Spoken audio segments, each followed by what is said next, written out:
Perkenalkan, nama saya Frederika Kisiatarsi. Di sini saya akan menjelaskan materi berkaitan dengan pembentukan pemerintahan Republik Indonesia. Selamat menyaksikan. Yang pertama, pembentukan pemerintahan pertama. Republik Indonesia pasca Proklamasi 17 Agustus 1945 bukan sekedar peristiwa administratif, melainkan proses yang kompleks dan penuh dinamika, diwarnai oleh berbagai tekanan, perdebatan, dan kompromi. Indonesia yang baru merdeka menghadapi situasi power vacuum yang rawan, dikelilingi ancaman eksternal dari berbagai pihak Belanda dan tantangan internal berupa keragaman etnis, budaya, dan ideologi yang sangat beragam. Proses pembentukan ini menunjukkan kepemimpinan yang adaptif, strategis, dan bersifat ad hoc di tengah situasi darurat. Yang berikut adalah latar belakang. Kekosongan kekuasaan dan ancaman multidimensi. Proklamasi kemerdekaan menciptakan kekosongan kekuasaan yang signifikan. Kekuasaan Jepang telah runtuh, namun belum ada struktur pemerintahan yang terorganisir dengan baik. Situasi ini rentan terhadap kekacauan dan ancaman dari berbagai pihak. Ancaman eksternal datang dari Belanda yang berupaya untuk merebut kembali kekuasaan di Indonesia. Sementara itu, ancaman internal muncul dari potensi konflik antar kelompok etnis, perbedaan ideologi, dan perebutan kekuasaan antar tokoh politik.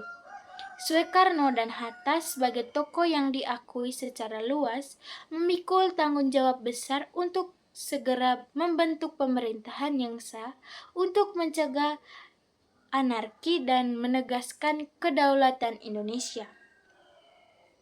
Waktu menjadi faktor yang sangat kritis. Yang berikut pembentukan pemerintahan. Proses yang kompleks dan berlapis. Proses pembentukan pemerintahan pertama Republik Indonesia bukanlah proses yang linear atau sederhana. Ia merupakan serangkaian langkah cepat yang dinamis, diwarnai oleh negosiasi, kompromi, dan perdebatan di antara berbagai kelompok dan tokoh. Yang pertama, persiapan awal dan konsolidasi kekuatan. Sebelum pembentukan DPR dan Kabinet, Soekarno dan Hatta melakukan konsolidasi kekuatan dengan tokoh-tokoh nasional lainnya. Mereka berupaya untuk mencapai kesepakatan mengenai bentuk pemerintahan, sistem politik, dan prinsip-prinsip dasar negara. Proses ini tidak lepas dari perdebatan dan negosiasi yang alot di antara berbagai kelompok kepentingan. Yang kedua, Dewan Perwakilan Rakyat atau DPR. Representasi yang tidak sempurna. Pembentukan DPR pada 29 Agustus 1945 merupakan upaya untuk memperlihatkan komitmen terhadap representasi rakyat. Namun, anggota DPR pada saat itu terbatas dan tidak sepenuhnya mewakili seluruh spektrum masyarakat Indonesia.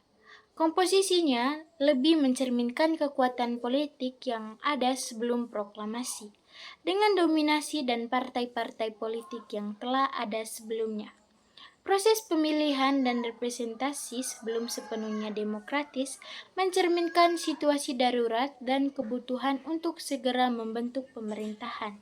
Banyak kelompok etnis dan daerah belum terwakili secara memadai.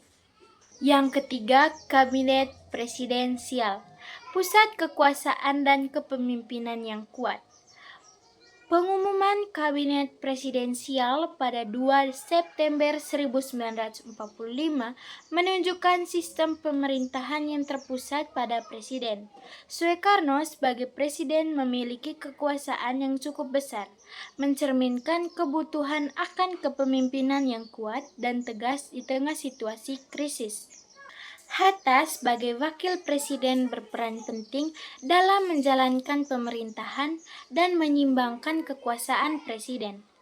Anggota kabinet dipilih berdasarkan pertimbangan kemampuan, pengalaman, dan pengaruh politik mereka. Komposisi kabinet mempertimbangkan representasi dari berbagai latar belakang meskipun belum sepenuhnya inklusif dan mewakili seluruh kelompok masyarakat. Yang berikut dasar hukum dan konstitusi. Proklamasi sebagai landasan awal. Pada awalnya, Republik Indonesia belum memiliki konstitusi formal yang lengkap. Pemerintahan beroperasi berdasarkan prinsip-prinsip yang dirumuskan dalam proklamasi kemerdekaan dan kesepakatan-kesepakatan yang tercapai di antara para pemimpin. Undang-Undang tahun 1945 baru disahkan setelah periode perjuangan yang panjang melawan Belanda, menunjukkan bagaimana konstitusi berkembang seiring dengan dinamika politik dan perjuangan kemerdekaan. Proklamasi menjadi landasan hukum yang sangat penting pada tahap awal. Makna pembentukan pemerintahan pertama. Pembentukan pemerintahan pertama Republik Indonesia memiliki makna yang lebih jauh dan lebih luas daripada sekedar pembentukan struktur pemerintahan formal. Ia melambangkan yang pertama, penegasan kedaulatan dan eksistensi. Pembentukan pemerintahan merupakan deklarasi tegas tentang berdirinya negara Indonesia sebagai entitas politik yang berdaulat dan merdeka. Ini merupakan langkah krusial untuk menegaskan eksistensi Indonesia di mata dunia internasional dan menghindari klaim dari pihak lain, terutama Belanda. Yang kedua, upaya pemersatu di tengah keragaman. Di tengah keragaman etnis, budaya, dan ideologi yang ada, pemerintahan pertama berupaya untuk menciptakan persatuan nasional. Meskipun tantangan sangat besar, upaya ini merupakan langkah penting untuk membangun identitas nasional Indonesia. Namun, proses pemersatuan ini masih jauh dari sempurna dan akan terus menjadi tantangan di masa mendatang. Yang ketiga, langkah awal menuju demokrasi. Pembentukan DPR, meskipun dengan keterbatasan, merupakan langkah awal menuju sistem pemerintahan yang demokratis. Ini menjadi dasar bagi perkembangan sistem politik Indonesia di masa mendatang. Namun, pada awal-awal kemerdekaan, sistem pemerintahan masih cenderung otoriter, mencerminkan kebutuhan akan kepemimpinan yang kuat di tengah situasi krisis. Yang berikut, persiapan perlawanan dan pertahanan negara. Pembentukan pemerintahan juga merupakan persiapan untuk menghadapi perjuangan melawan upaya penjajahan kembali dari Belanda. Pemerintahan menjadi pusat koordinasi dan pengorganisasian kekuatan untuk mempertahankan kemerdekaan. Hal ini menunjukkan kesiapan Indonesia untuk mempertahankan kedaulatannya. Yang berikut landasan awal pembangunan bangsa. Pemerintahan pertama meletakkan dasar bagi pembangunan di berbagai bidang. Meskipun sumber daya terbatas dan situasi masih tidak stabil, pemerintahan mulai merancang rencana pembangunan untuk memajukan bangsa. Namun, pembangunan ini masih terbatas dan akan terus menjadi tantangan di masa mendatang. Baik, kesimpulannya di sini teman-teman. Pembentukan pemerintahan pertama Republik Indonesia merupakan tonggak sejarah yang sangat penting dan dinamis.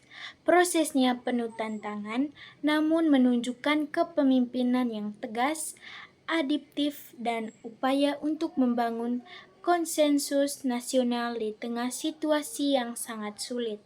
Pemerintahan pertama ini dengan segala keterbatasannya meletakkan dasar bagi sistem pemerintahan dan identitas nasional Indonesia yang terus berkembang hingga saat ini. Pemahaman yang mendalam tentang proses ini sangat penting untuk menghargai perjuangan para pendahulu dan memahami dinamika sejarah bangsa Indonesia. Ini menunjukkan bagaimana sebuah negara dibangun di tengah badai dan bagaimana sebuah identitas nasional ditempa tempat dari berbagai keragaman. Baik teman-teman, sekian saja materi yang bisa saya jelaskan dan paparkan. Semoga materi ini semua bermanfaat bagi kita semua. Thank you for watching. Bye-bye.